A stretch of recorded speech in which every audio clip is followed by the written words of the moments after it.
Donc nous en sommes à l'exemple numéro 29, dans lequel on doit déterminer un ordre de préférence. On voudrait déterminer un ordre de préférence entre une requête au site Science Citation Index ou au site CITSEER.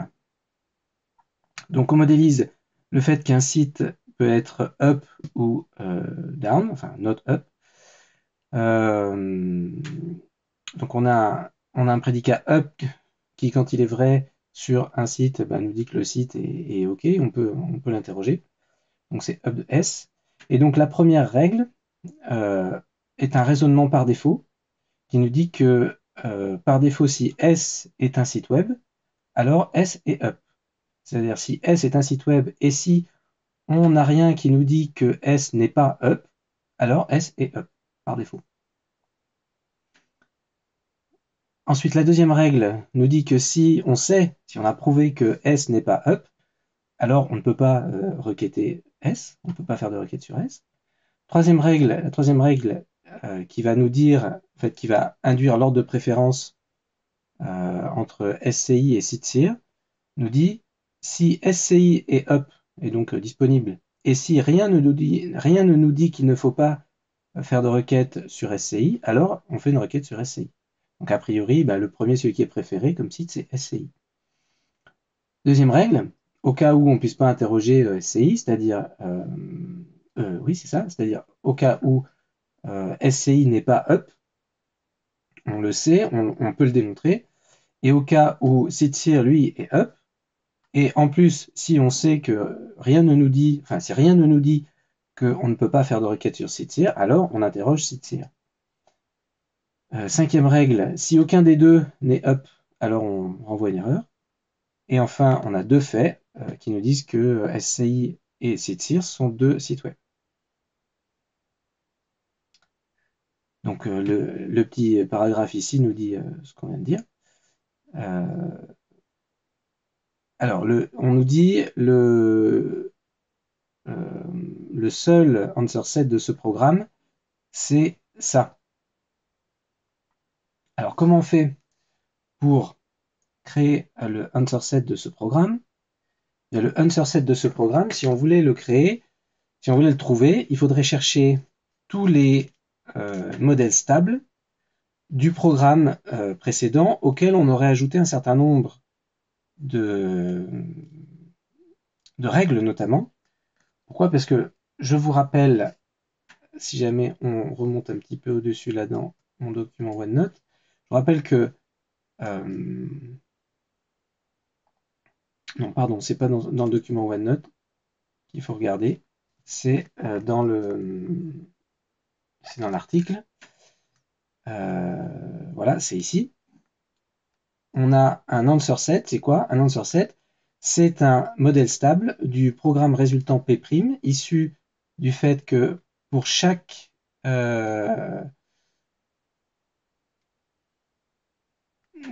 prédicat, en gros, on a prédicat P, on va créer un nouveau symbole de prédicat -P, et on va ajouter, on va en fait modéliser l'absence de contradiction obligatoire avec les règles dites les règles tueuses, qui sont celles-ci.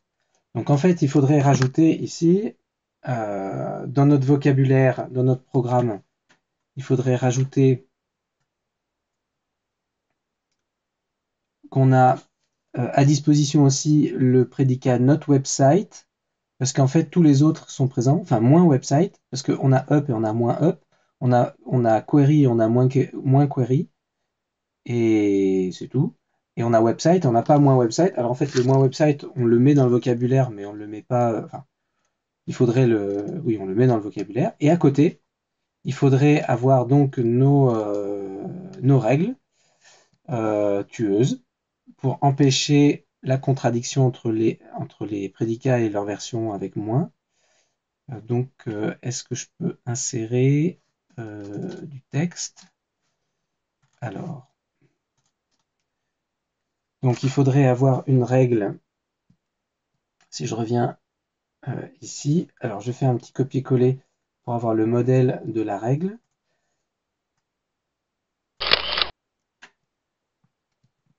Voilà.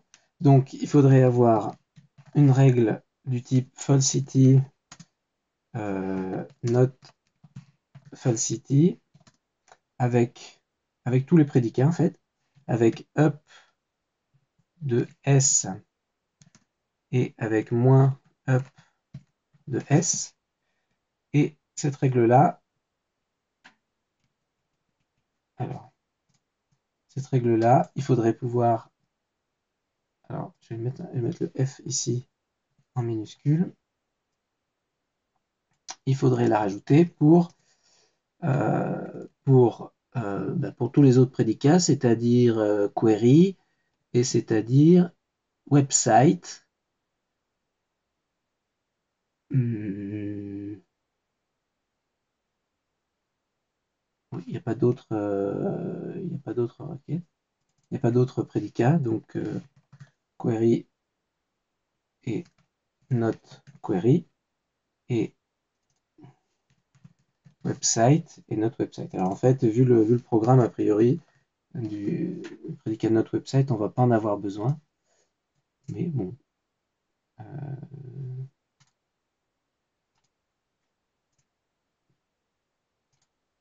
On est un peu plus gros, voilà.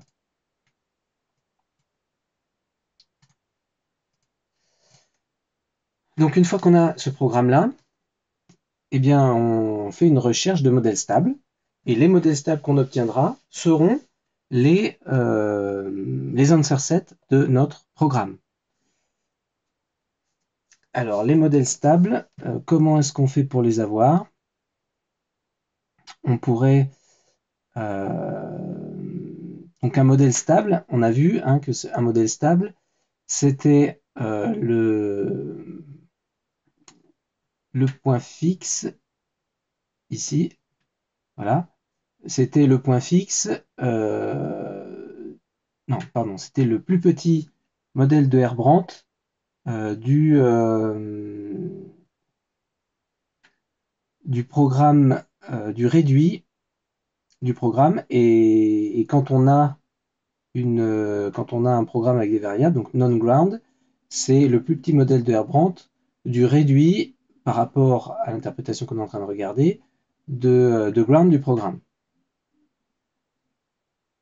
Si je ne me trompe pas. Voilà. Donc, qu'est-ce qu'il faudrait faire là? Il faudrait pouvoir avoir le ground, enfin créer le ground de ce programme-là et chercher son plus petit modèle de Herbrandt qu'on va obtenir classiquement avec l'opérateur de conséquence immédiate.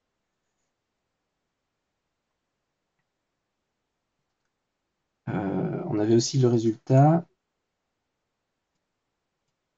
qui nous donnait une condition nécessaire et suffisante sur les modèles, mais remarque, si on peut faire ça aussi, c'est-à-dire que si jamais on a un nombre, on peut aussi passer par là, si jamais on a un nombre fini d'interprétations possibles, dans le cas où on a notamment une base de Herbrandt qui est finie, ben ici c'est le cas puisqu'on n'a pas de fonction. Alors par contre la base de Herbrandt ici elle va être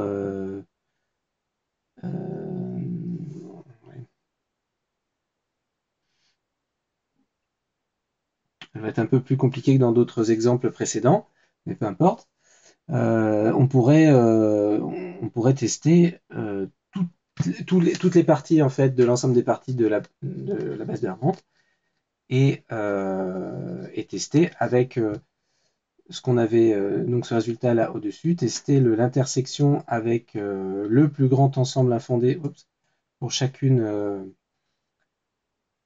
pour chacun des candidats, voir si jamais son intersection est vide. Ça pourrait être aussi un algo un petit peu longué, mais bon. Ici, je pense que le fait de pouvoir utiliser l'opérateur de conséquence immédiate est sans doute peut-être plus rapide. Un petit rappel, là j'ai besoin d'un petit rappel sur l'opérateur de conséquence immédiate. Où est-ce que c'est à donner?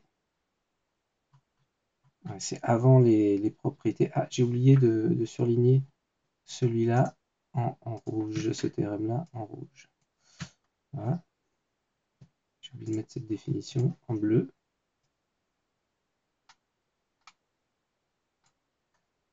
Voilà. Ah, décidément. Voilà. Donc il est là, l'opérateur de conséquence immédiate.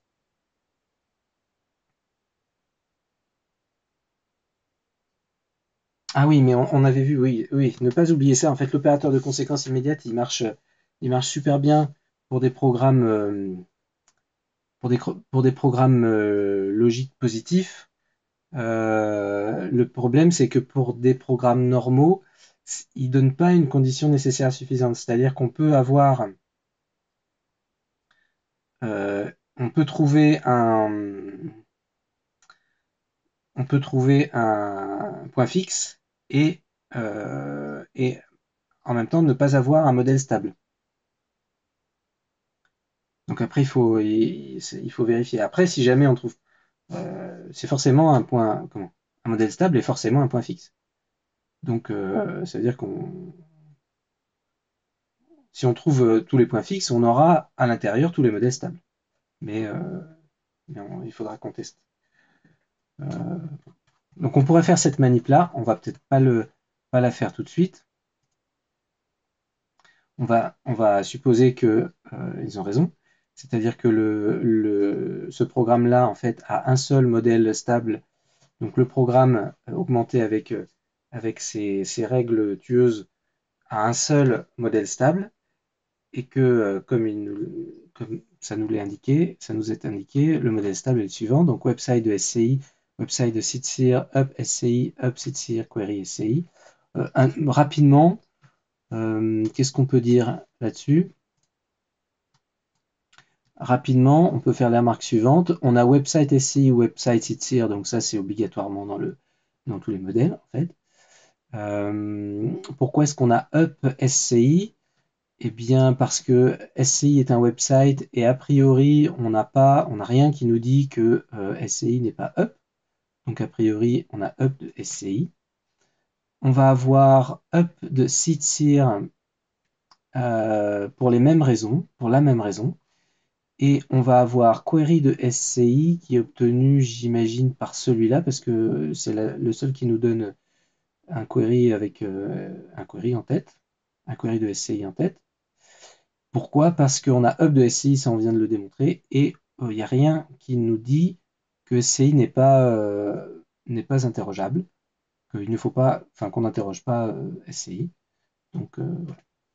Et après, par exemple, donc on a utilisé la règle 1, la règle 3.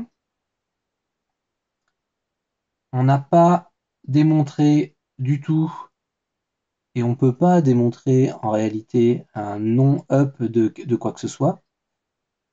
Dans ce cas de figure-là, parce que non-up n'est tête de rien du tout, et on n'a pas de fait qui est moins up de quelque chose. Donc on peut pas, donc moins up ou non up, pour moi là, en ce moment c'est pareil, ici c'est pareil. Donc on peut pas générer, on peut pas prouver, à moins de dire, voilà, je sais que c'est comme ça, mais on ne peut pas prouver un moins up de quelque chose. On ne peut pas prouver un moins query de quelque chose parce qu'il n'y a pas de moins query en dehors de cette règle-là, et parce que du coup le corps de la règle en question, la 2, on ne peut pas le prouver, comme on l'a dit, comme on vient de le dire. On peut pas, donc la règle 2, en réalité, on ne peut pas l'utiliser en l'état.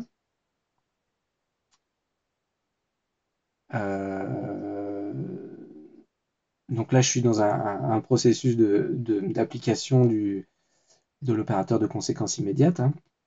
Est-ce qu'on peut appliquer la règle 4?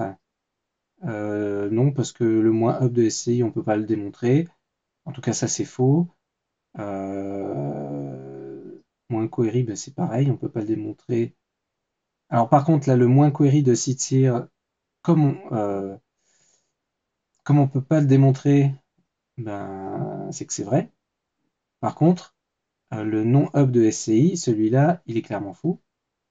Et le up de CTIR, il est vrai. Donc en fait, cette requête-là, on peut pas l'enclencher parce qu'on n'a pas moins up de SCI, parce que moins up de SCI, c'est faux. Pareil, moins up de SCI, c'est faux. Moins up de CTIR, c'est faux aussi. Donc globalement, on ne peut pas utiliser la règle 5. Et voilà. Donc là, je pense qu'on pourrait intuitivement quand même appliquer le théorème de point fixe et on obtiendrait ça.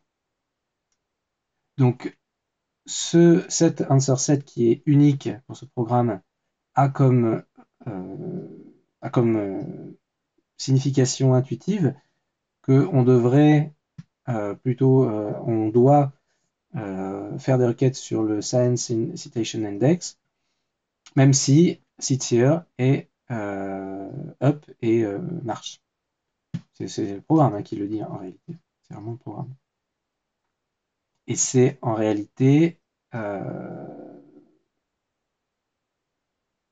c'est corroboré par l'Answer set qu'on a ici.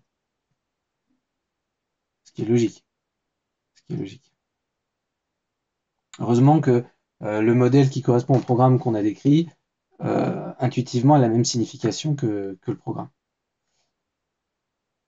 Alors si on ajoutait maintenant à la base de connaissances la règle R6 qui nous dit si je ne peux pas montrer que S est interrogeable, ou si je ne peux pas montrer que j'interroge S, et que je sais par contre, ou que je peux démontrer clairement que S n'est pas, on ne peut pas compter sur S, alors je n'interroge pas S. Donc, ouais, c'est ça. Donc, ça veut dire que si jamais j'ai pas démontré précisément que je devais interroger S, et si en plus je sais ou je peux démontrer précisément que S, on ne peut pas compter dessus, ben, il ne faut pas que j'interroge S. Et si on rajoute en même temps, du coup, parce que si on rajoute juste ça, ça fait rien parce que reliable ou moins ou minus reliable, en fait, c'est relié à rien pour le moment. Donc si on rajoute le fait que SCI n'est pas up, on sait que SCI n'est pas up, et que on sait que CTIR n'est pas fiable, eh bien, intuitivement, si SCI n'est pas up, alors il ne faut pas interroger SCI, mais s'il faut, donc voilà, mais si SCI n'est pas fiable, alors par contre, si SCI n'est pas up, qu'on a CTIR up, parce que par défaut, tous les websites sont up, et qu'on n'a rien qui nous dit qu'il ne faut pas interroger CTIR, ce qui est le... ah non, c'est pas le cas, parce que justement, on a not reliable de CTIR, donc ici, oui, c'est ça, dans l'ordre, ça va marcher comme ça, on vérifiera après en lisant le texte en dessous, mais ça rend ça vrai pour évidemment S égale CTIR. Donc la question du coup c'est est-ce que j'ai une information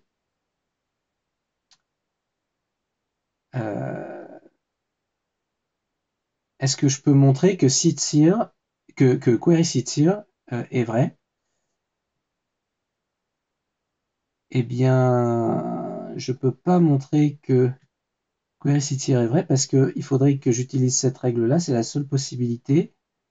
Là, on a ça vrai, là, on a ça vrai, mais je ne peux pas montrer que... Ben si, justement. Alors attends, comment ça marche? J'arrive à deux conclusions différentes là en tête. Voyons.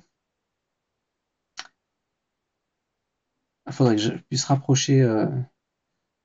ouais. Peut-être faire un zoom, hop, comme ça. Voilà, pour avoir les deux. Donc, la question que je me pose ici par rapport c'est est-ce que je peux, si jamais j'essaie d'appliquer intuitivement, hein, mon opérateur de conséquences immédiates avec note up de SCI. Note up de SCI, du coup ça, si j'ai note up de SCI qui est vrai, si j'ai moins up de SCI qui est vrai, alors note moins up de SCI est faux. Et donc cette règle-là est vérifiée. Même si voilà, cette règle-là est vraie. Donc c'est bon. Donc après j'ai moins up de SCI implique moins query de SCI. Moins query de SCI implique que note moins query de SCI est faux. Donc cette règle-là est vérifiée et elle ne produit rien.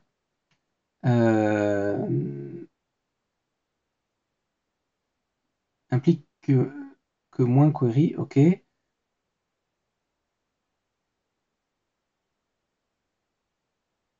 Mais bon, à la limite, on s'en moque. Ce qui nous intéresse, c'est que on a moins up de SCI ici tel quel. Donc ça, c'est vrai, puisqu'on l'a tel quel en fait ici. Donc ça, c'est vrai. Up de Sitseer est vrai parce que par défaut, Sitseer est un website et que par défaut, ils sont up. Donc la question, comme je disais tout à l'heure, c'est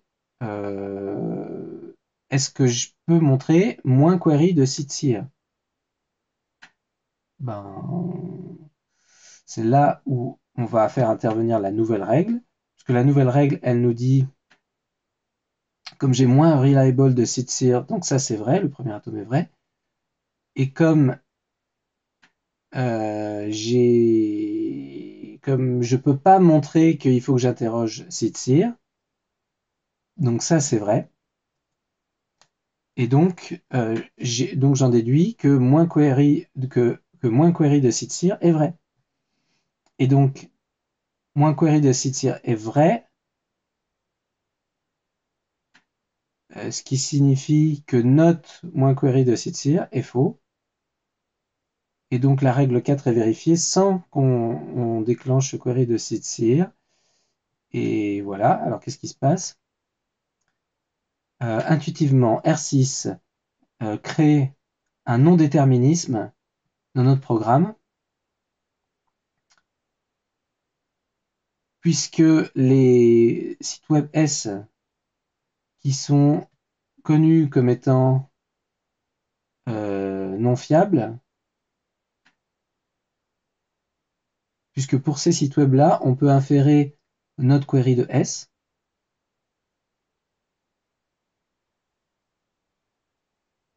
à partir du moment où on ne peut pas prouver qu'il faut les interroger, qu'on les interroge.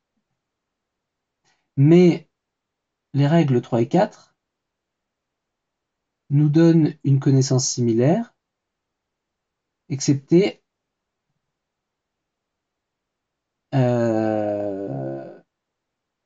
avec excepté quoi? Avec le unlike sign. Alors, c'est-à-dire, on peut inférer un fait positif query de S étant donné que nous ne pouvons pas prouver moins query de S. Oui, c'est ça. C'est pour ça que ça me paraissait un petit peu bizarre. Qu'est-ce qui se passe donc si jamais j'essaie de résumer? Là, j'ai not reliable donc ça, de Sitseer, donc ça c'est vrai. Et donc je vais pouvoir prouver que je n'interroge pas Siteseer si je ne peux pas montrer que j'interroge Siteseer. Et parallèlement, je vais pouvoir montrer que j'interroge Siteseer. Oui, c'est ça. Si, dans ce cas-là, si je ne peux pas montrer que je n'interroge pas Siteseer.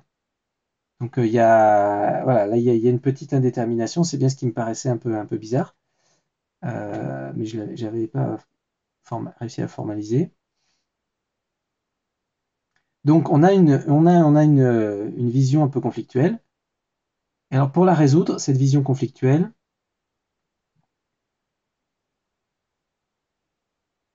en fait on obtient on va regarder les, forcément les modèles stables, c'est-à-dire les answer sets. Et donc, ces answer sets, on en obtient exactement deux, chacun décrivant en fait une alternative. Une des deux alternatives du conflit qu'on a mis en avant tout de suite. C'est-à-dire que dans la première, qu'est-ce que je dis? Je dis que j'interroge Sitzir. Alors évidemment, je récupère donc website de SCI, website de Sitzir, moins hub de SCI et moins reliable de Sitzir.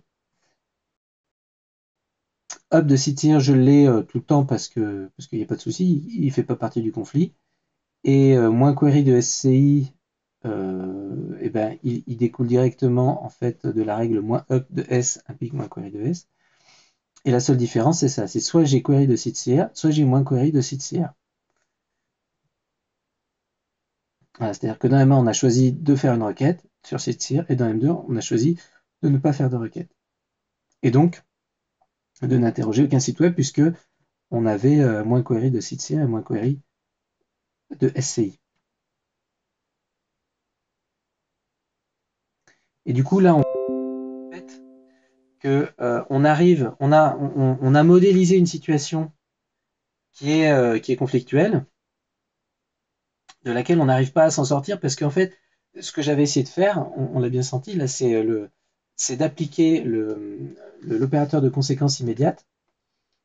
Mais en fait, c'était pas très évident. Intuitivement, il aurait fallu probablement faire une application bien plus stricte du processus pour probablement arriver à faire apparaître le conflit. Mais intuitivement, c'était vraiment pas évident et on était vraiment dans un conflit, quoi. Et l'avantage donc des modèles stables dans ce cadre de figure-là, c'est donc de prendre en compte, enfin des answer sets, c'est de prendre en compte la négation par défaut et la négation forte, et de proposer, du coup, de proposer toutes les alternatives par rapport au conflit qu'on a illustré là dans cet exemple. Donc c'est assez intéressant en réalité, c'est même très intéressant.